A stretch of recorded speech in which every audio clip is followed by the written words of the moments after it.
आज हामीले हाइपरटेन्सनको बारेमा बुझ्नेछौँ र हाइपरटेन्सनको जुन हरेक एस्पेक्ट छ, किन हुन्छ, कसरी हुन्छ, कुन कुन कुराले गर्दा चाहिँ हाइपरटेन्सनलाई बढाइरहेको हुन्छ, कुन कुन कुराले घटाइरहेको हुन्छ, त्यसको टाइप्सको बारेमा, हाइपरटेन्सन कसरी क्याल्कुलेट गर्ने, हाइपरटेन्सनलाई कसरी डायग्नोज गर्ने र जुन गाइडलाइन्सहरू छन् डिफ्रेन्ट डिफ्रेन्ट त्यसअनुसार चाहिँ हाइपरटेन्सन कस्तो कस्तो खालको हुन्छ, कुन कुन ग्रेडको हुन्छ, कुन कुन स्टेजेसको हुन्छ, डिफ्रेन्ट डिफ्रेन्ट गाइडलाइन अनुसार त्यसको कुरा पनि हामीले आज गर्नेछौँ।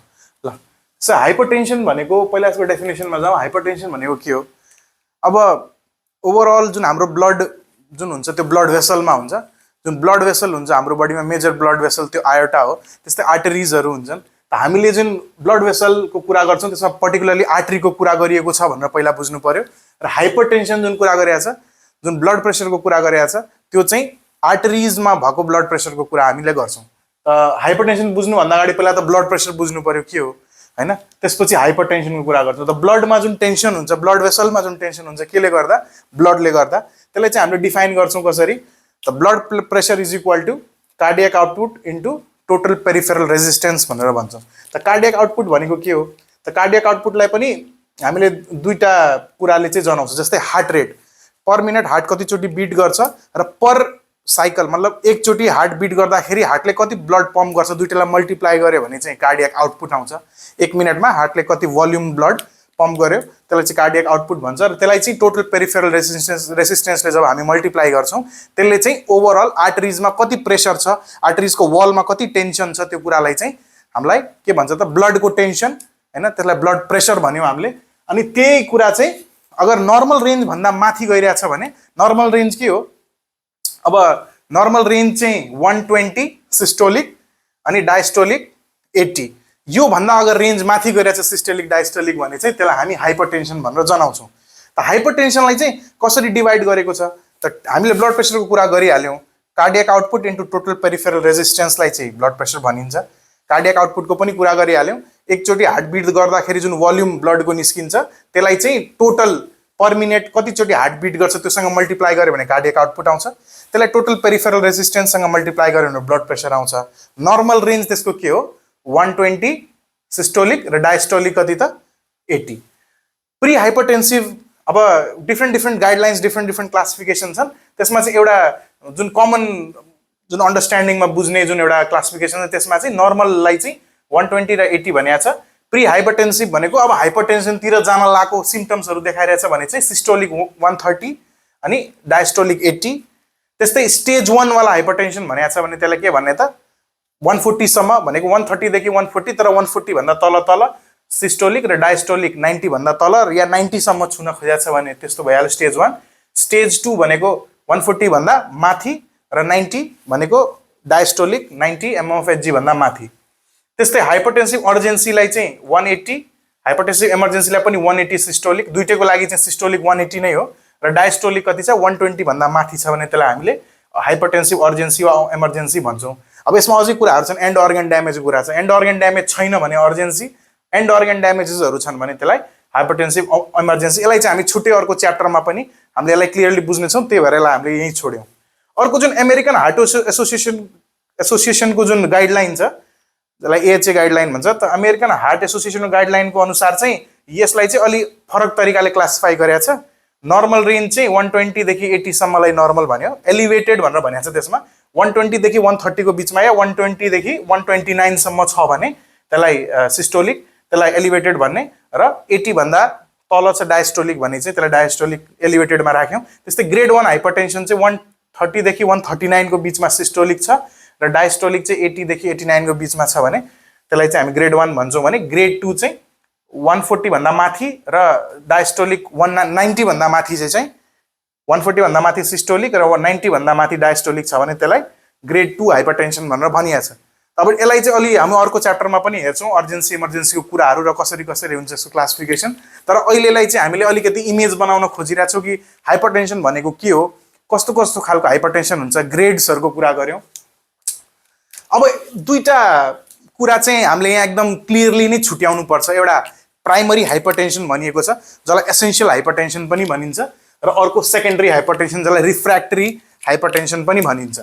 त के हो, कसरी हुन्छ भन्ने कुराहरू चाहिँ हामी अहिले गर्नेछौँ। तर यहाँ जानुभन्दा अगाडि पहिला यसलाई डायग्नोज कसरी गर्ने भन्ने कुरालाई पनि अलिक छुटकरी मारिहाल्यो। डायग्नोसिसको लागि दुईवटा रिडिङ्स चाहिन्छ, दुईवटा डिफ्रेन्ट सिचुएसनमा। एउटा चाहिँ हस्पिटलमा गरेका छन्, एउटा नर्मल सेटिङमा दुईवटा रिडिङ चाहिन्छ। कि त यो भइहाल्यो, कि त सबभन्दा जुन आइडियल छ, जसलाई गोल्ड स्ट्यान्डर्ड भनिन्छ, त्यो चाहिँ 24 आवर एम्बुलेटरी जुन एउटा सानो भनौँ न बिपी मोनिटर लगाएर पेसेन्टलाई चाहिँ होइन कफ गरेर त्यसलाई घर पठाइन्छ र 24 घन्टा उसले नर्मल एक्टिभिटी गर्दा होइन आफ्नो काम दैनिक कामकाज गर्दै गर्दाखेरि जुन 24 आवर्समा चाहिँ यसको बिपी कति एलिभेट भयो, कति घट्यो, के रेन्ज रहे, त्यसको कुराहरू चाहिँ 24 घन्टामा चाहिँ ओभरअल त्यसको ब्लड प्रेसर चाहिँ कति राइज भइरहेछ, डायस्टोलिक कति सिस्टोलिक, त्यो कुराले चाहिँ एक्ज्याक्ट जुन डायग्नोसिस छ कि पेसेन्ट चाहिँ कुन खालको नर्मल हो, प्री हाइपरटेन्सिभ हो, स्टेज 1 स्टेज 2 या कस्तो खालको ग्रेडहरूमा पर्छ भन्ने कुरा चाहिँ 24 आवर एम्बुलेटरी ब्लड प्रेसर मोनिटरिङले चाहिँ जनाउँछ। यो कुरा 24 आवर एम्बुलेटरी जुन हाइपरटेन्सनको जुन ब्लड प्रेसर मोनिटरिङ हामी गर्छौँ, त्यसमा चाहिँ एउटा कुरालाई चाहिँ जेनरली एभोइड जानी चाहिँ त्यो कुरालाई चाहिँ भनौँ न त्यहाँबाट चाहिँ पर्टिकुलरली एउटा वाइट कोट हाइपरटेन्सन भन्ने हुन्छ। डक्टरलाई हेर्दा या हस्पिटल सेटिङमा हुँदाखेरि जुन त्यो इन्भाइरोमेन्ट हुन्छ, त्यसले गर्दा जुन पेसेन्ट एङ्सियस हुन्छ, घबराइहाल्छ होइन, टेन्सन हुन्छ, त्यसले गर्दा जुन उसको ब्लड प्रेसर एलिभेट भएको हुन्छ। अब सर्टन सिम्पथेटिक एक्टिभेसन्सहरूले गर्दा हुनसक्छ। त्यस्तो खालको सिचुएसनलाई चाहिँ बाइपास गर्नलाई, त्यस्तो नहोस् भनेर चाहिँ यो 24 hour ambulatory blood pressure monitoring गरेर हामीले डायग्नोसिस चाहिँ एक्ज्याक्टली गर्न सक्छौँ। अब हेरौँ प्राइमरी र सेकेन्डरी हाइपरटेन्सनको कुरा। प्राइमरी हाइपरटेन्सन भनेको एकदम सबभन्दा कमन जुन हुन्छ नि 90% अफ द केसेसमा चाहिँ यी प्राइमरी हाइपरटेन्सनले गर्दा चाहिँ पेसेन्टहरू जुन जेनरली आइरहेको हुन्छन् हस्पिटलमा टेस्ट गर्न, जचाउन, चेक गर्न, या जुन कम्प्लेन्सहरू हुन्छ हाइपरटेन्सनको, त्यसको कारण चाहिँ यही प्राइमरी हाइपरटेन्सन हो। अब बुझ्दाखेरि चाहिँ यसको जुन मेकानिजम छ एक्ज्याक्टली त्यो एकदमै क्लियर हुँदैन, एकदम जुन हुन्छ नि रुल आउट गर्न चाहिँ ठ्याक्कै सकिँदैन। तर त्यसका विभिन्न कारणहरूले गर्दा चाहिँ यो प्राइमरी हाइपरटेन्सनहरू हुन सक्छन्। के कारणहरू छन् अलिकति बेसिक छोटकरीमा जुन कुराहरू हामी अलि गर्नेछौँ। जस्तै स्ट्रेसले गर्दा कुनै पेसेन्ट चाहिँ लङ टर्म एकदम धेरै समयसम्म स्ट्रेसमा छ भने पनि उसको जुन सर्टन न्युरोलोजिकल फङ्सन्सहरू छन्, बडीका सर्टन फिजियोलोजिकल फङ्सन्सहरू छन्, त्यो चाहिँ अलिकति डिस्टर्ब भएको हुन्छ। त्यसले गर्दा चाहिँ यो सर्टन यो भ्यासोमोटर एक्टिभिटिजहरू होइन, यो जुन कार्डियोभ्यास्कुलर एक्टिभिटिजहरूलाई अलिकति डिस्टर्ब भएको हुन्छ, त्यसले गर्दा हुनसक्छ। त्यस्तै यहाँ चाहिँ मैले एउटा चित्र बनाएको छु। यो चित्रले चाहिँ अलिकति जनाउँछ। जस्तै नर्मल एउटा ब्लड भेसल कस्तो हुन्छ भने ल्युमेन यति ठुलो हुन्छ र वल्सको जुन थिकनेस हेरिरहनु भएको छ, यो एउटा नर्मल के हो ब्लड भेसल हो। प्रोलङ पिरियडमा या पेसेन्ट अब बिस्तारै उसको एज बढ्दै जाँदाखेरि अब क्याल्सिफिकेसन्सहरूले गर्दा या अब इन्भाइरोमेन्टल स्ट्रेसले गर्दा या प्रोलङ पिरियडमा कुनै पर्टिकुलर केमिकलको एक्सपोजरले गर्दा या उसले स्मोकिङ गरेको हुनसक्छ या उसको डाइटरी हेबिट्सहरूले गर्दा जुन एज हुँदै गइसकेपछि पेसेन्टको यो जुन ब्लड भेसलको वल हुन्छ नि त्यो थिकन हुँदै जान्छ। वलको थिकनेस जब बढ्दै जान्छ कुनै ब्लड भेसलको, त्यस्तो कन्डिसनमा जुन बिचको जस्तै कुनै एउटा पाइपलाइन मानौँ, त्यो पाइपलाइन एउटा यति मोटाइको थियो। अब यसको के भयो भने चाहिँ वल जब थिकन हुँदै जान्छ, यसको भित्रको जुन स्पेस छ, एउटा पाइपलाइनको जुन बिचको स्पेस हुन्छ, यसलाई के भन्छ हामी ल्युमेन भन्छौँ। त्यो ल्युमेन के हुँदै जान्छ, न्यारो हुँदै जान्छ। त यस्तो सिचुएसन जसमा एउटा लङ टर्म ग्रेजुअल प्रोसेस हो होइन, त्यो विभिन्न कारणहरूले गर्दा चाहिँ यो वल थिकन हुँदै जाँदाखेरि, यो वल थिकन हुँदै जाँदाखेरि जुन बिचको जुन स्पेस छ नि, जहाँ चाहिँ एक्चुअली ब्लड फ्लो हुन्छ, त्यो भोल्युम या त्यसको जुन डायमिटर छ त्यो के हुँदै जान्छ, डायमिटर घट्दै जान्छ। डायमिटर पनि घट्ने कुरा गरौँ या ल्युमेनको जुन भोल्युम छ त्यो के हुँदै जान्छ, घट्दै जान्छ। त ब्लड पर्टिकुलरली एउटा हेल्दी ह्युमनमा कति चाहिन्छ या एउटा एडल्टमा कति ब्लड हुन्छ, त्यो एडल्टमा ब्लड पहिला यो नर्मल भेसलबाट ट्राभल गर्दै थियो। अब त्यसको के भयो त, ल्युमेन कम भएपछि के हुने भयो त, यो वरिपरिको वलमा प्रेसर के हुने भयो, राइज हुने भयो। एउटा कारण त्यो हुनसक्छ। त्यस्तै ओबिज पेसेन्टहरूमा जुन भन्छ नि बडी वेट बढिरहेछ होइन, त्यस्तै अब बिएमआर जुन छ, बडीको बेसल मेटाबोलिक रेटहरू जुन घट्दै जान्छ, मेटाबोलिक प्रोसेसहरू डिस्टर्ब भइरहेछन्, त्यस्तो केसेसहरूमा पनि के हुन्छ भने सर्टेन ब्लड भेसल्सहरू, अब एउटा त यहाँ हामीले कुरा के गऱ्यौँ, वल थिकनिङले गर्दा के भयो त, ल्युमेन सानो भयो। अर्को सर्टेन प्याथोलोजिकल कन्डिसन्सहरू अब अनेक हुन सक्छन् होइन, त्यो स्मोकिङले गर्दा हुनसक्छ, अब डाइटरी ह्याबिट्सले गर्दा हुनसक्छ, या कुनै एक्जोजिनस एन्डोजिनस केमिकलहरू बडीमा त्यसको एक्सपोजरले गर्दा हुनसक्छ। यो जुन पर्टिकुलर ल्युमेन छ त्यो के हुन्छ, यो ब्लड भेसल कन्स्ट्रिक्ट भएर के भइरहेछ त, यो ल्युमेन के भयो त, न्यारो भयो। त यहाँ त वल थिकनेस भइरहेको थियो, वल थिकनेस बढिरहेको थियो, ल्युमेन न्यारो भयो।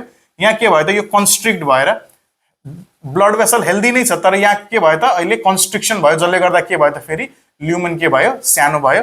ल्युमेन सानो हुँदाखेरि पनि के भयो त त्यहाँ फेरि प्रेसर पुरा एउटै हो, यहाँ वल थिकनेसले गर्दा भइरहेको थियो, यहाँ ल्युमेन कन्स्ट्रिक्सन यहाँ ब्लड भेसल कन्स्ट्रिक्सनले गर्दा भयो, ultimately blood pressure on the walls के भयो त हाई भयो, त्यसले गर्दा ब्लड प्रेसर बढ्यो। यो केसमा पनि सिस्टमिक भास्कुलर रेजिस्टेन्स या एकछिनको लागि मानौँ टोटल पेरिफेरल रेजिस्टेन्स के भयो त बढ्यो। त हामीले के भनेको थियौँ यहाँ टोटल पेरिफेरल रेजिस्टेन्सलाई एकछिन यहाँ अलिकति मात्रै फरक छ दुईटैमा हैन, तर जुन मेजर ब्लड भेसल आयोटामाथि चेक गऱ्यो भने सिस्टमिक भास्कुलर रेजिस्टेन्सको कुरा आउँछ भने चाहिँ ओभरअल ब्लड बडीमा जुन ब्लड भेसलहरू छन् त्यहाँ चेक गर्ने टोटल पेरिफेरल रेजिस्टेन्स भनिन्छ।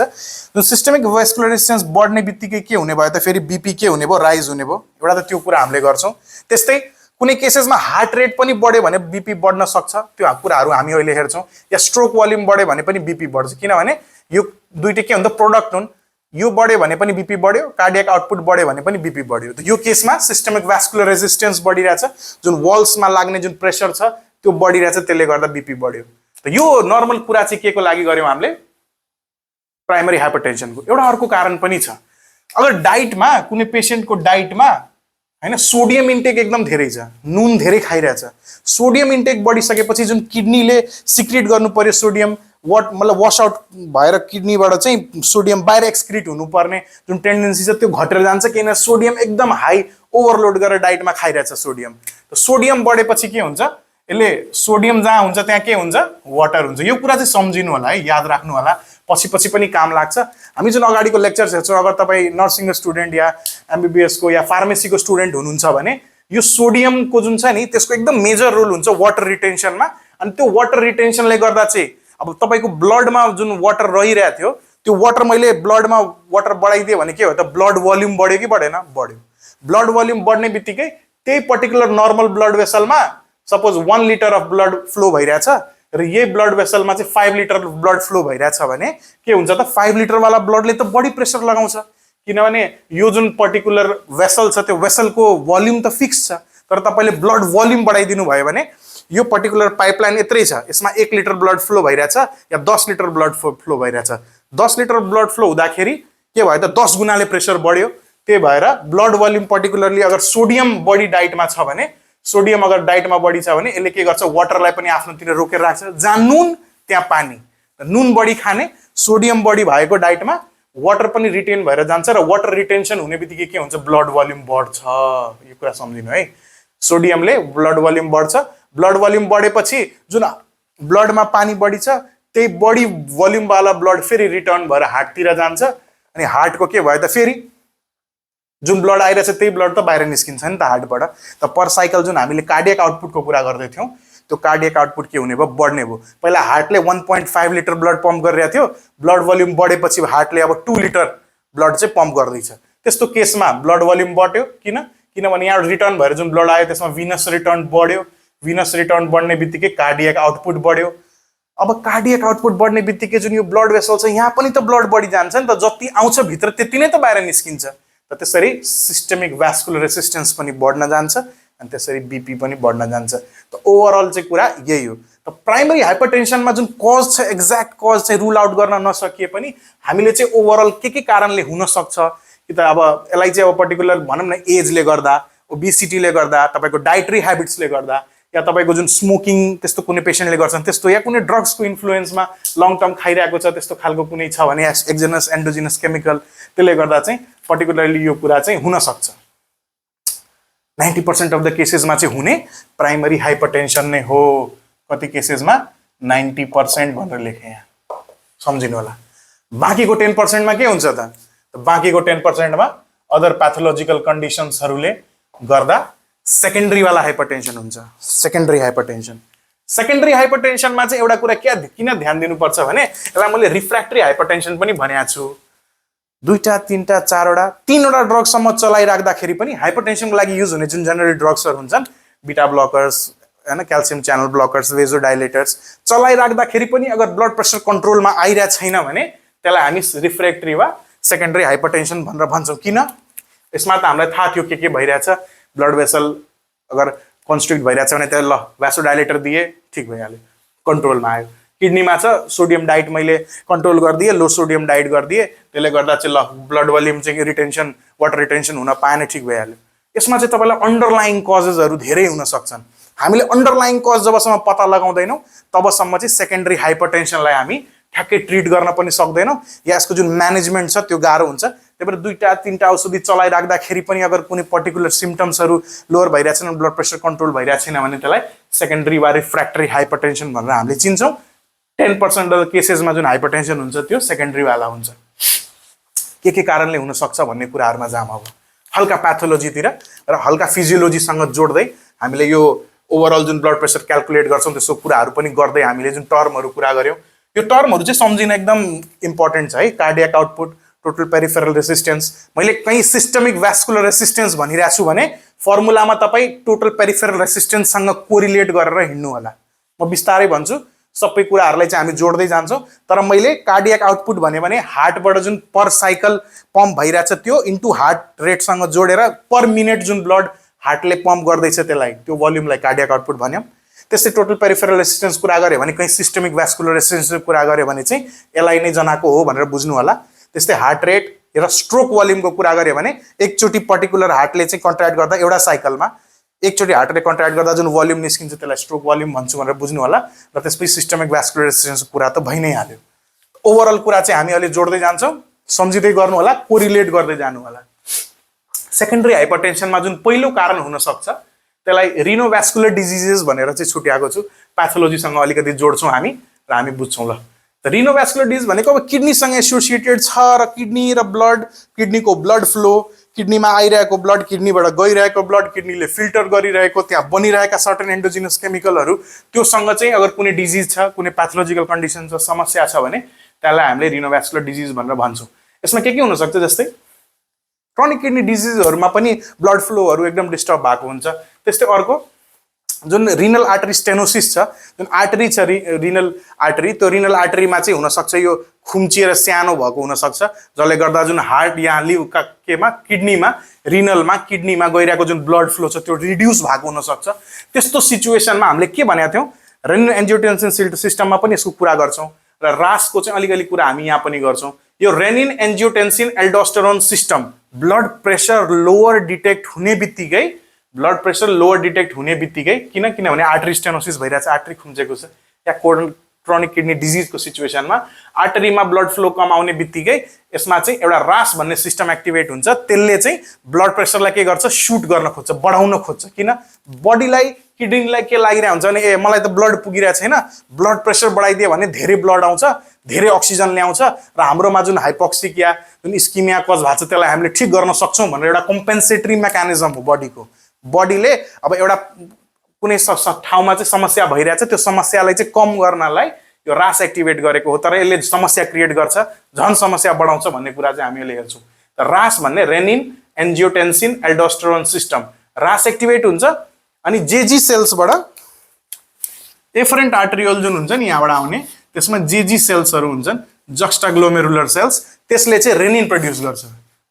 ठिक, अब यो रेनिन प्रड्युस हुने बित्तिकै रेनिनले के गर्ने भयो त, एन्जियोटेन्सिनोजेनबाट एउटा एन्जाइम हो एन्जियोटेन्सिनोजेन भन्ने एउटा केमिकल हो, त्यसलाई चाहिँ एन्जियोटेन्सिनोजेनबाट जुन इनएक्टिभ फर्ममा हुन्छ, इनएक्टिभ हुन्छ, ठिक छ, यसलाई चाहिँ भ्यासो एक्टिभ बनाउँछ या एन्जियोटेन्सिन 1 मा कन्भर्ट गर्छ। कसले? यो रेनिनले। यो रेनिन भन्ने जुन एन्जाइम छ त्यसले चाहिँ यो प्रोसेसलाई अगाडि बढाउँछ, एन्जियोटेन्सिनोजेनबाट केमा कन्भर्ट गरिदिन्छ, एन्जियोटेन्सिन 1 मा कन्भर्ट गर्छ। यो एक्टिभ फर्म हो, तर यो भन्दा पनि अरु एक्टिभ, त्यो भन्दा पनि बढी पोटेन्ट चाहिँ एउटा एन्जियोटेन्सिन 2 भन्ने हुन्छ। त्यो एन्जियोटेन्सिन 2 मा चाहिँ कन्भर्सन गर्नलाई अर्को एउटा एन्जाइमले हेल्प गर्छ, जुन कहाँबाट आउँछ, लङ्सबाट आउँछ, त्यसलाई चाहिँ हामी एस भनेर भन्छौँ, एन्जियोटेन्सिन कन्भर्टिङ एन्जाइम। एन्जियोटेन्सिन नोजेनबाट एन्जियोटेन्सिन बनाउनलाई रेनिनले हेल्प गर्यो, त्यही एन्जियोटेन्सिन 1 बाट एन्जियोटेन्सिन 2 बनाउनमा चाहिँ लङ्सबाट आएको अर्को एन्जाइम एन्जियोटेन्सिन कन्भर्टिङ एन्जाइमले हेल्प गर्यो। अब यसले चाहिँ के गर्छ भन्ने कुराहरू गरौँ है। यो दुईटैले गर्छ यो काम, तर मेजरली कसले गर्छ, यसले। किनभने यो पोटेन्ट छ, पोटेन्ट। कति पोटेन्ट त, एन्जियोटेन्सिन 1 भन्दा मोर पोटेन्ट। अब यसको अलिकति फङ्सन्सहरूको कुरा गरौँ। ब्लड प्रेसर रिड्युस भएको छ, ब्लड फ्लो रिड्युस भएको छ, ब्लड फ्लो रिड्युस भएको बेलामा रास एक्टिभेट भएको छ, रास एक्टिभेट हुने बित्तिकै यसले के गर्छ त, ब्लड प्रेसर बढाउने प्रयास गर्छ, के मार्फत, एन्जियोटेन्सिन 2 मार्फत। हेरौँ के गर्छ यसले। एउटा त ब्लड भेसलमा जान्छ, ब्लड भेसलमा गएर भ्यासो कन्स्ट्रिक्सन गराइदिन्छ, यसलाई खुम्चाइदिन्छ, खुम्चिने बित्तिकै ब्लड प्रेसर बढाउन खोजेको छ है यसले। यसलाई खुम्चाउने बित्तिकै भ्यासोकन्स्ट्रिक्सन भयो। भ्यासोकन्स्ट्रिक्सन हुने बित्तिकै यही टोटल पेरिफेरल रेजिस्टेन्स जुन यहाँ भन्दै थियो हामीले, यो के भयो, बढ्यो।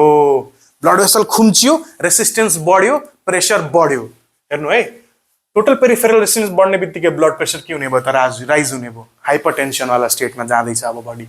फेरि अर्को काम हुन्छ, यसले चाहिँ गएर पोस्टेरियर पिट्युटरीमा काम गरेर, कहाँ हुन्छ पोस्टेरियर पिट्युटरी, ब्रेनको अगाडि लट्किरहेको एउटा सानो यस्तो एउटा ग्ल्यान्ड हुन्छ पिट्युटरी ग्ल्यान्ड। त्यसको जुन पोस्टेरियर पार्ट छ त्यसले चाहिँ एउटा एन्टी डायुरेटिक हर्मोन भनेर बनाउँछ। यसको अर्को नाम चाहिँ भ्यासोप्रेसिन हो है, भ्यासोप्रेसिन। एन्टी डायुरेटिक नामबाटै थाहा भइरहेछ। एन्टी डायुरेटिक भनेको डायुरेसिस, पिसाब बढी लगाउने प्रोसेसलाई चाहिँ हामी डायुरेसिस भन्छौँ, र पिसाब बढी लगाउने प्रोसेसलाई यसले इन्हिबिट गरिरहेछ, त्यही भएर एन्टी डायुरेटिक हर्मोन भनेर भनिएको छ। त एन्टी डायुरेटिक हर्मोन कहाँबाट निस्क्यो, पोस्टेरियर पिट्युटरी। कसले गर्दा निस्क्यो, यो एन्जियोटेन्सिन 2 ले गएर एक्ट गर्यो, त्यही भएर पोस्टेरियर पिट्युटरीले एडिएच निकाल्ने बित्तिकै जुन पिसाब बढी लगाइरहेको थियो नि, त्यो पिसाब बढी लगाउने प्रक्रियालाई यसले इन्हिबिट गर्यो। अनि के कुरा रिटेन गर्यो, त्यसले H2 वाला रिटेन गर्यो। नेफ्रोनको एउटा एक्वापोरिन भन्ने एउटा पोर हुन्छ, त्यो नेफ्रोनको कलेक्टिङ ट्युब्युल्सको एक्वापोरिनमा गएर काम गर्छ।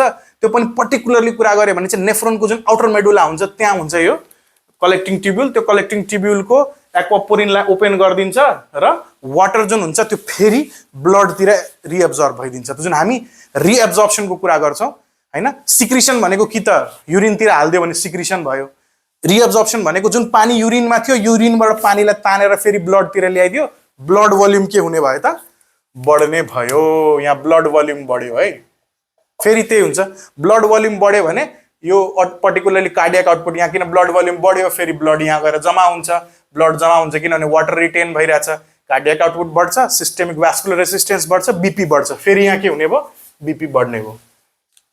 अर्को पनि काम हुन्छ एउटा यसको, यसले गएर त्यही किडनीको माथि जुन एउटा ग्ल्यान्ड हुन्छ, कुन ग्ल्यान्ड हुन्छ, एड्रिनल ग्ल्यान्ड हुन्छ, त्यो एड्रिनल ग्ल्यान्ड माथि एड्रिनल कर्टेक्समा जुन जक्स्टाग्लोमेरुलर एपेरेटस हुन्छ, जक्स्टाग्लोमेरुलर सेल्सहरू हुन्छन्, त्यहाँ गएर काम गरेर होइन, जोना ग्लोमेरुलुसा भन्ने हुन्छ, सरी है, जक्स्टाग्लोमेरुलर एपेरेटस कहाँ थियो, इफरेन्ट आर्टेरियोलमा थियो किडनीकै। यहाँ चाहिँ के हुन्छ, यहाँ जेजी सेल्स थियो, यहाँ जोना ग्लोमेरुलुसा भनेर हुन्छ आउटर लेयर हो। त्यो जोना ग्लोमेरुलुसामा काम गरेर कन्फ्युज नहुन होला, रेनिन निकाल्ने चाहिँ जक्स्टा ग्लोमेरुलर एपेरेटस थियो, यहाँ चाहिँ जोना ग्लोमेरुलुसा भन्ने, जोना ग्लोमेरुलुसा, जोना ग्लोमेरुलुसामा त काम गरेर एल्डोस्टेरोनलाई रिलिज गराउँछ। अब एल्डोस्टेरोनको पनि फेरि काम छ एकदम राम्रो। एल्डोस्टेरोन यहाँबाट निस्किने बित्तिकै यसले के गरिदिन्छ त, फेरि सोडियम र वाटरको चाहिँ रिटेन्सन गरिदिन्छ, सोडियम र वाटरलाई फेरि रिएब्जर्भ गरिदिन्छ, कहाँ, युरिनबाट ब्लडमा। युरिनबाट ब्लडमा गर्ने बित्तिकै फेरि के भयो, फेरि सेम कुरा, ब्लड भोल्युम बढ्यो, ब्लड भोल्युम बढ्यो, टोटल पेरिफेरल रेजिस्टेन्स बढ्यो होइन, अनि त्यसले गर्दा चाहिँ ब्लड फेरि के हुने भयो त, ब्लड प्रेसर राइज हुने भयो। त तिनटै कुरा हेऱ्यौँ हामीले, भ्यासोकन्स्ट्रिक्सन गराएर टिपिआर बढायो, ब्लड प्रेसर बढायो, भ्यासोप्रेसिन अर्थात् जुन एन्टिडायटिक हर्मोन छ यसले वाटरको रिटेन्सन गरायो, वाटरलाई फेरि ब्लडतिर तान्यो, बीपी बढायो। एल्डोस्टेरोन कहाँबाट निस्कियो, यही यहाँ जक्स्टाग्लोमेरुलर थियो, यहाँ जोना ग्लोमेरुलुसा छ है, कन्फ्युजन हुन्छ है, बोल्दाखेरि कहिलेकाहीँ चिप्लिन्छ। जोना ग्लोमेरुलुसाले चाहिँ के गर्यो त, एल्डोस्टेरोन निकाल्यो, एल्डोस्टेरोनले सोडियम र वाटरको रिएब्जर्प्सन गरायो, रिटेन गर्यो ब्लडमा, र त्यसलाई चाहिँ त्यसले गर्दा ब्लड भोल्युम बढ्यो, ब्लड प्रेसर बढिरहेछ। यो पर्टिकुलर कुरा रासको एक्टिभेसनले गर्दा भइरहेछ। हामी ड्रग्समा फेरि यसको कुराहरू फेरि गर्नेछौँ, फेरि रिभिजनमा जान्छ यो कुरा, त्यो भएर यसलाई चाहिँ सम्झिनु होला। त्यस्तै अर्को जुन कुरा छ जसले गर्दा ब्लड प्रेसर बढिरहेको हुन्छ यो सेकेन्डरी हाइपरटेन्सनमा, त्यो कुरा चाहिँ यो थाइरोइड ग्ल्यान्डको र अर्को एउटा एन्डोक्राइन ग्ल्यान्ड छ जसलाई एड्रिनल ग्ल्यान्ड भन्छौँ, कहाँ हुन्छ त्यही किडनीको माथि। यो दुईटा ग्ल्यान्डले गर्दा जुन एन्डोक्राइन सर्टेन एन्डोक्राइन डिजिजेसहरू छन् त्यसले गर्दा चाहिँ फेरि यो पर्टिकुलर ब्लड प्रेसर बढिरहेको हुन्छ। यसमा पनि पर्टिकुलर थाइरोइड ग्ल्यान्डको कुरा गरौँ है। थाइरोइड ग्ल्यान्डमा T3 हुन्छ, T4 हुन्छ। थाइरोइडमा के भन्छ, ट्राइआइडोथ्रायोनिन या टेट्राआइडो। ट्राई र टेट्राआइडो जुन दुईटै थाइरोक्सिनहरू छन्, यो बढ्यो भने हार्ट रेट बढ्छ। यो कुरा सम्झिनु होला है, बढ्छ र घट्छ के हुन्छ। यो पर्टिकुलर केसमा चाहिँ दुईटै बढ्यो भने हार्ट रेट बढ्छ। हार्ट रेट बढ्ने बित्तिकै फेरि के हुने भयो त, यहाँ हेर्नु त, हार्ट रेट बढ्ने बित्तिकै के हुने भयो त, बीपी बढ्ने भयो। किन, डाइरेक्टली प्रोपोर्सनल छ। हार्ट रेट बढ्यो, कार्डियक आउटपुट बढ्यो, स्ट्रोक भोल्युम बढ्यो, बीपी बढ्यो। ठिक। अर्को यही T3 र T4 चाहिँ लोअर रेन्जमा गयो भने तल बडीमा चाहिँ कम डिटेक्ट हुने बित्तिकै यसको एउटा अझै कुरा छ, यहाँ हार्ट रेट र कार्डियक आउटपुट त बढाउँछ हाई हुँदाखेरि, तर यसले भ्यासो डाइलेटेसन गराउँछ। भ्यासो जुन भ्यास्कुलर स्मुथ मसल सेल्सहरू छन् त्यसलाई चाहिँ डाइलेट गराउँछ। जब रिड्युस हुन्छ नि यो त्यसले भ्यासो कन्स्ट्रिक्सन गराउँछ। अब हेरौँ दुईटै केसमा यो बढिरहेछ भने पनि यसले बीपी बढाउँछ अल्टिमेटली, यो घटिरहेछ भने यसले अल्टिमेटली बीपी बढाउँछ। अब हेरौँ कसरी। यही ब्लड भेसलको जुन ल्युमेन छ कन्स्ट्रिक्ट भइदियो। अब कन्स्ट्रिक्ट खुम्चिने बित्तिकै के भयो त, त्यति नै ब्लड, तर यो ब्लड भेसल खुम्चिने बित्तिकै यसमा अब जुन वरिपरि वल्समा लाग्ने जुन प्रेसर हुन्छ त्यो प्रेसर के हुन्छ, बढ्छ। त्यसले गर्दा सिस्टेमिक भ्यास्कुलर रेसिस्टेन्स अर्थात् अर्को नाममा टोटल पेरिफेरल रेसिस्टेन्स बढ्छ। त्यसले गर्दा फेरि के हुन्छ, बीपी बढ्छ। जोडिरहेछौँ हामीले है, एसभीआर बढ्यो, बीपी बढ्यो। यसमा कुन केसमा, जसमा T3 T4 घटिरहेको थियो, किन, भ्यासो कन्स्ट्रिक्सन गरायो। T3 T4 बढ्दाखेरि हार्ट रेट बढ्यो, कार्डियक आउटपुट बढ्यो, स्ट्रोक भोल्युम बढ्यो, बीपी बढ्यो। बीपी बढिरहेछ दुईटै केसमा, आइदर हाइपो छ या हाइपर छ, दुईटै थाइरोइडिजममा चाहिँ यस्तो हुन्छ। अर्को एन्डोक्राइन ग्ल्यान्ड छ, एड्रिनल ग्ल्यान्ड। एड्रिनल ग्ल्यान्डले जुन तीनटा पर्टिकुलर हामीले यसमा कुरा गर्नेछौँ प्याथोलोजिजहरूको, जसमा पहिलो जुन छ हाइपर एल्डोस्टेरोनिजम भएको केसेसमा, जसमा प्राइमरी हाइपर एल्डोस्टेरोनिजममा, जस्तै हामीले त्यसको नाम चाहिँ कन्स सिन्ड्रोम भनेर भने आउँछ या कन्स डिजिज। यसमा चाहिँ एल्डोस्टेरोन लेभल हाई हुन्छ। एल्डोस्टेरोन लेभल हाई भयो भने हामीले हेरेका थियौँ के भइरहेको थियो, यहाँ यसले सोडियम र वाटरको रिटेन्सन गराउँदै थियो, त्यसले गर्दा बीपी बढिरहेको थियो किनभने ब्लड भोल्युम बढिरहेको थियो। त्यस्तै कोर्टिसोल भन्ने हर्मोन हुन्छ, अनि कर्टिकोस्टेरोइड्सहरू कोर्टिसोल भन्छौँ नि, त्यो कोर्टिसोल पनि बढ्यो भने के हुन्छ, सेम यही एक्टिभेसनहरूमा जान्छ। अरू धेरै फङ्सनहरू छन्, हामी पर्टिकुलरली कुसिङ्स डिजिजमा यसको नाम लिन्छौँ। कुसिङ्स डिजिज आउँछ छुट्टै, कुसिङ्स डिजिजमा अलि डिस्कस गर्छौँ। तर यहाँ के बुझौँ, कुसिङ्स डिजिजमा कर्टिसोल लेभल बढिरहेको हुन्छ, त्यसले गर्दा ब्लड प्रेसर लेभल राइज हुन्छ। त्यस्तै फियोक्रोमोसाइटोमा, अनि अब ट्युमरहरू हुन्छन् सर्टेन धेरै ट्युमरहरू, अब कस्तो एड्रिनल ग्ल्यान्डको ट्युमर छ भने पनि हुन्छ, या पिट्युटरी ग्ल्यान्डको ट्युमरले गर्दा पनि कुसिङ्स डिजिज चाहिँ त्यसरी एग्रेभेट हुन्छन्। जस्तै त्यहाँ पर्टिकुलर कुरा हामीले गरिहालेको थियौँ, पिट्युटरी ग्ल्यान्ड निकाल्छ, एडिएचहरूको फङ्सनहरूको कुरा छ। त्यस्तै यहाँ कुसिङ्स सिन्ड्रोममा पनि जुन एड्रिनल ग्ल्यान्डमा हुन्छ ट्युमर होइन, एडिनोकार्सिनोमाजहरू, त्यस्तो पर्टिकुलर सिचुएसनमा चाहिँ कोर्टिसोल लेभल हाई हुन्छ, बीपी बढ्छ। फियोक्रोमोसाइटोमा यो पर्टिकुलर चाहिँ एड्रिनल ग्ल्यान्डसँग एसोसिएटेड चाहिँ, यसमा के हुन्छ भने नोर एड्रिनलिन वा नोर एपिनेफ्रिन, त्यस्तै एपिनेफ्रिन दुइटै राइज हुन्छ। हामीले एउटा कुरा अझै गर्छौँ है यसमा, यो जुन जनरल कुराहरू हार्टसँग र किडनीसँग जोड्यो नि, एउटा दिमागसँग जोडिएको पनि खेल छ। जब ब्रेनलाई चाहिँ फाइट फ्राइट या फाइट रेस्पोन्स हुन्छ नि, अचानक मैले बाघ हेरिहालेँ, अब मलाई चाहिँ ब्लड फ्लो बढाइहाल्नु पऱ्यो बडीको डिफ्रेन्ट पार्टमा होइन, मसल्सहरूमा, खुट्टामा, शरीरको अरू हार्टमा, आँखामा, किनभने अब जुन पर्टिकुलर त्यो फाइट फ्राइट जुन फ्लाइटवाला रेस्पोन्स छ नि, कि त भाग्नु पऱ्यो बाघ हेर्ने बित्तिकै, कि त त्योसँग लड्न सक्नु पऱ्यो होइन।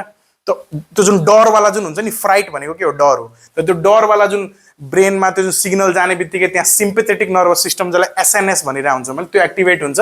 त्यति बेला बडीले के निकाल्छ, एड्रिनलिन भन्छ नि, एड्रिनलिन रस। तपाईँलाई एकदम माथि बन्जी जम्प गर्दा के हुन्छ, एड्रिनलिन रस हुन्छ। त्यस्तै एकदम कुनै यस्तो खालको सिचुएसन आयो जहाँ तपाईँ डराइहाल्नुभयो कि त तपाईँ एकदम रिसाइहाल्नुभयो, त्यस्तो सिचुएसनमा के भयो त, एड्रिनलिन निस्किन्छ, जसलाई एपिनेफ्रिन भन्छौँ, या नर एड्रिनलिन, नर एपिनेफ्रिन। यिनीहरूले के गर्छ, सबै बिटा सेल्सहरू जाँदा हुन्छ नि, बिटा 1 रिसेप्टरहरू, बिटा 2 रिसेप्टरहरू सबतिर गएर बाइन्ड गर्छ, हार्ट रेट बढाउँछ, कहीँ गएर भ्यासो कन्स्ट्रिक्सन गराइदिन्छ, कहीँ गएर कार्डियक आउटपुट बढाइदिन्छ, कहाँ गएर हार्टको कन्ट्र्याक्टिलिटी बढाइदिन्छ, अनेक कुराहरू छन्। यहाँ के बुझ्नु पर्यो, यहाँ नर एपिनेफ्रिन र एपिनेफ्रिन वाल छ्याल निस्किरहेछ, धेरै एमाउन्टमा निस्किन्छ। केले गर्दा, फियोक्रोमोसाइटोमा एउटा ट्युमरले गर्दा हुनसक्छ, या कुनै अरू प्याथोलोजिकल कन्डिसनमा चाहिँ यो नर एपिनेफ्रिन एपिनेफ्रिन बढ्ने बित्तिकै यसले के गर्यो त, सिम्पेथेटिक एक्टिभेसन गर्यो। फेरि कुरा गर्छु सिम्पेथेटिक एक्टिभेसनको, त्यही भएर सम्झिनु होला। सिम्पेथेटिक एक्टिभेसन हुन्छ, नर एपिनेफ्रिन एपिनेफ्रिनले चाहिँ गएर बिटा सेल्सहरूमा बाइन्ड गर्छन्। अरू एल्फावाला जुन रिसेप्टर छ त्यहाँ पनि बाइन्ड गर्छ, बिटा 1 बिटा 2 मा पनि बाइन्ड गर्छ, एल्फावालामा पनि बाइन्ड गर्छ। अनि त्यसले के गराउँछ, कहीँ भ्यासो कन्स्ट्रिक्सन गराइदिन्छ, कहीँ गएर हार्ट रेट बढाइदिन्छ, र त्यसरी ब्लड प्रेसर चाहिँ बढिरहेको हुन्छ। त यो कुरा भयो एन्डोक्राइन डिजिजेसहरूमा, त्यसमा पर्टिकुलरली एड्रिनल र हामीले कुनको कुरा गऱ्यौँ, थाइरोइड ग्ल्यान्डको कुरा गऱ्यौँ। अब अर्को कुरा गरौँ, न्युरोलोजिकल डिजिजेसहरू छन् सर्टेन। ब्रेनको कुरा गरिहालेँ, यो जुन खोपडीमा जुन भित्र गिदी हुन्छ त्यो गिदी या मगजको कुरा गरौँ, ब्रेनको कुरा गरौँ, त्यहाँ कुनै कारणले अगर इन्ट्राक्रेनियल प्रेसरहरू बढिरहेछ होइन, त्यो अनेक डिजिजहरू हुनसक्छन्, अनेक समस्याहरू हुनसक्छन् जसले गर्दा यो इन्ट्राक्रेनियल प्रेसर बढ्छ। पर्टिकुलरली हामीले चाहिँ एउटा न्युरोलोजिकल कन्डिसन छ जसमा चाहिँ कुसिङ्स ट्रायडको बारेमा कुरा गर्छौँ है। अगर ब्लड प्रेसर बढिरहेछ, तर कुनै पेसेन्ट अब जेनरली कस्तो खालकोमा पेसेन्टमा हुन्छ भने अलिकति कमै उमेरको पेसेन्टहरूमा जसमा चाहिँ ट्युमरहरू हुनसक्छ या इन्ट्राक्रनियल प्रेसर बढिरहेछ, बच्चैबाट त्यसले चाहिँ त्यो डिफेक्ट लिएर आएको छ होइन, त्यस्तो खालको सिचुएसनमा यो कुसिङ स्ट्राइडलाई सम्झिनु होला। कुसिङ स्ट्राइडमा के हुन्छ, हार्ट रेट बढ्छ हो, होइन उल्टो हुन्छ, हार्ट रेट चाहिँ घट्छ यसमा, मतलब ब्राडिकार्डिया हुन्छ। एकदम स्पेसल सिचुएसन हो। अगर कुनै पेसेन्टमा तपाईले बीपी त एलिभेटेड देख्नुहुन्छ, सास फेर्दाखेरि एकदम इरेगुलर रिदम छ, कहिले एकदम फास्ट फेर्छ, कहिले एकदम स्लो फेर्छ, एकदम इरेगुलर ब्रिदिङ भइरहेछ, इरेगुलर रेस्पिरेसन भइरहेछ भने रेस्पिरेसन इरेगुलर छ, ब्लड प्रेसर एलिभेटेड छ, तर हार्ट रेट चाहिँ तपाईले के हुनुहुन्छ, लोअर हेर्नुहुन्छ, ब्राडिकार्डिक सिचुएसन छ भने त्यसलाई हामी कुसिङ स्ट्राइड भन्छौँ। त्यो न्युरोलोजिकल समस्या, इन्ट्राक्रनियल प्रेसरहरू बढेर चाहिँ त्यसरी चाहिँ ब्लड प्रेसर के भइरहन्छ, यहाँ राइज भइरहन्छ। एकदमै यो वार्निङ सिग्नल हेर्नुपर्छ, ध्यान दिनुपर्छ। Blood pressure elevated, irregular respiration, but heart rate के छ, लोअर छ, ब्राडिकार्डिक सिचुएसन छ भने त्यसलाई कुसिङ स्ट्राइड भन्छ। एउटा न्युरोलोजिकल डिजिजमा चाहिँ यसलाई हामीले गर्यौँ। सर्टन न्युरोलोजिकल अल्टरेसन्सहरू, कन्फ्युजन, होइन हुन्छ नि, पर्सपिरेसन, डाइफोरेसिस, अनेक समस्याहरू यो देखिन्छ। तर पर्टिकुलरली यो तीनटाको कुरा गऱ्यौँ, हार्ट रेट घट्छ, बीपी बढ्छ र इरेगुलर रेस्पिरेसन हुन्छ भने कुसिङ स्ट्राइड भनेर भन्छौँ हामीले। अब अर्को कुरा, यसमा प्री क्ल्याम्सियाको पनि कुरा आउँछ। अब बाई बर्थ, अब प्रेग्नेन्सीको बेलामा 20 विक्स भन्दा ओल्डर या 3rd 4th ट्राइमेस्टर भन्दा चाहिँ भनौँ 3rd ट्राइमेस्टरतिर जाँदै गर्दाखेरि पेसेन्टहरू जुन हुन्छन् प्रेग्नेन्ट लेडिजहरू, तिनीहरूमा चाहिँ एकदम बीपी एकदम एलिभेटेड देखिन्छ सर्टेन कन्डिसनमा, प्रोटिन युरिया होइन, पिसाबमा प्रोटिन गइरहेछ एकदम धेरै मात्रामा, इडिमाजहरू, स्वेलिङहरू देखिरहेछ भने चाहिँ त्यसले केले गर्दा हुनसक्छ भने हुन्छ प्लेसेन्टामा सर्टेन प्लेसेन्टाले निकाल्ने के केमिकल हुन्छन्, भ्यासो एक्टिभ केमिकल्सहरू, तिनीहरूलाई कस्तो लागिरहेको हुन्छ कि ब्लड सप्लाई पुगिरहेको छैन, कसलाई, फिटसलाई ब्लड सप्लाई पुगिरहेको छैन। त्यही भएर चाहिँ सर्टेन मैले चाहिँ के गरिदिन्छु भने एउटा भ्यासो एक्टिभ केमिकल निकाल्छु, त्यसले अरू भ्यासो कन्स्ट्रिक्सन गराइदिन्छ अरू ब्लड भेसलको, र प्लेसेन्टातिर या बच्चा जुन छ, बच्चा सानो फिटसमा जुन बच्चा छ त्यो फिटसतिर चाहिँ ब्लड फ्लो यसले बढाइदिन्छ भनेर त्यसरी गर्छन्। तर यसले चाहिँ उल्टो गरिदिन्छ, ब्लड भेसलहरू जुन आमामा छ त्यो लास्टै कन्स्ट्रिक्ट भइदिन्छन्, जुन युरिन छ, युरिन आउटपुट त्यो पुरै क्या भनौँ न जिएफआर पुरै डिस्टर्ब, पुरै जुन पिसाब गर्दाखेरि एकदम धेरै प्रोटिन निस्किदिने, इडिमा भइदिने, बीपी एकदमै हाइली एलिभेटेड भइदिने, र सर्टेन केसेसहरूमा त एन्ड अर्गन ड्यामेजहरू जस्तो देखिन्छ। त्यसलाई चाहिँ प्री इक्लेम्सिया भन्छ। अब इक्लेम्सियासँग कन्फ्युज नहुनु होला, इक्लेम्सियामा फेरि सिजर्सहरूको कुरा आउँछ है, यहाँ चाहिँ प्री इक्लेम्सिया हो। प्रेग्नेन्सीको पिरियडमा कुनै लेडीमा चाहिँ एकदमै ब्लड प्रेसर एलिभेटेड खालको देखियो भने चाहिँ त्यो पर्टिकुलर सिचुएसनलाई चाहिँ प्रिक्लेम्सिया भनिन्छ। ब्लड प्रेसर एलिभेटेड हुन्छ। चिन्ने कसरी, प्रोटिन युरिया, प्रोटिनमा पिसाबमा युरियाको प्रोटिनको अमाउन्ट चेक गर्ने र इडिमालाई चेक गर्ने, एन्ड अर्गन ड्यामेजलाई एसेस गर्ने। ल अर्को एउटा सिचुएसन पनि छ, हामीले आयोटाको कुरा गर्छौँ। आयोटा बनाउँदाखेरि सधैँ टिक टिक टिक गरेर 3टा यहाँबाट निस्किरहेको आर्टरीहरू निकाल्छौँ होइन। जस्तै अब यहाँबाट ब्राकियोसिफेलिक आर्टरी निस्किन्छ, त्यो फेरि डिभाइड हुन्छ होइन, त्यो राइट क्यारोटिडमा र यतातिर अब डिफ्रेन्टमा होइन। त्यसपछि यहाँबाट निस्किन्छ, त्यस्तै यो थर्डवालालाई सबक्लेभियन आर्टरी भनिन्छ। त अब यहाँबाट निस्क्यो होइन ब्राकियोसिफेलिक आर्टरी, डिफ्रेन्ट आर्टरी, त्यसमा चाहिँ पर्टिकुलरली यो जुन सबक्लेभियन आर्टरी छ नि, यो सबक्लेभियन आर्टरी पछिको जुन पार्ट छ त्यो एकदमै कन्स्ट्रिक्ट भइन्छ सर्टेन केसेसहरूमा। त्यो चाहिँ फेरि यो पनि कस्तो हो भने कन्जेनाइटल डिसअर्डर हो।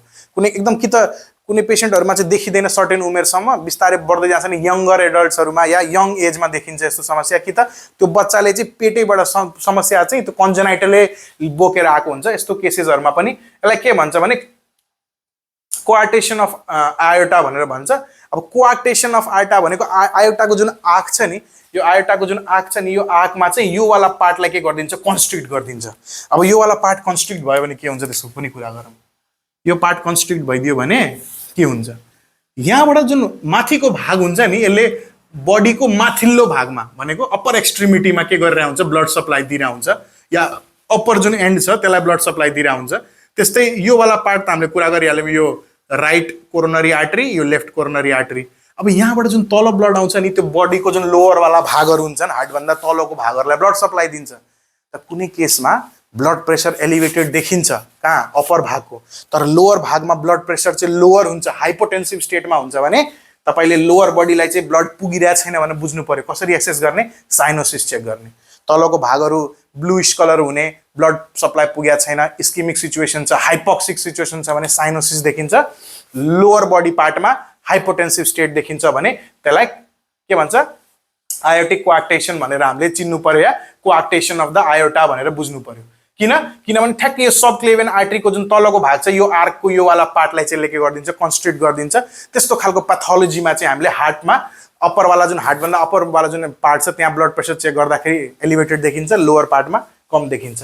त्यस्तै सर्टेन ड्रग्सहरू छन् हैन, सर्टेन ड्रग्सहरू छन् जसले गर्दा पनि ब्लड प्रेसर राइज भएको देख्न सक्छ। जस्तै जसले चाहिँ मैले कुरा के गर्ने सिम्पेथेटिक नर्भस सिस्टमलाई या सिम्पेथेटिक ड्राइभलाई एक्टिभेट गर्ने, सिम्पेथेटिक नर्भस सिस्टमलाई एक्टिभेट गर्ने कुनै ड्रग्सहरू छन्। जस्तै के हुनसक्छ कोकेन, एम्फिटामिन्स, त्यस्तो खालको ड्रगहरू जसले चाहिँ एकदम यो पुरै जुन छ नि फ्लो, सिम्पेथेटिक फ्लो त्यसले पुरै एकदम धेरै मात्रामा एक्टिभेट गरिदियो भने चाहिँ यसले के गर्छ फेरि सिम्पेथेटिक एक्टिभेसन हुन्छ, नोरेपिनेफ्रिन निस्किन्छ, डिफ्रेन्ट बिटा रिसेप्टर्समा गएर जोड्छ, हार्ट रेट बढाउँछ, कन्ट्र्याक्टिलिटी बढाउँछ, एल्फा रिसेप्टर्समा गएर बाइन्ड गर्छ, भ्यासोकन्स्ट्रिक्सन गराउँछ, त्यसले गर्दा ब्लड प्रेसर राइज हुन्छ।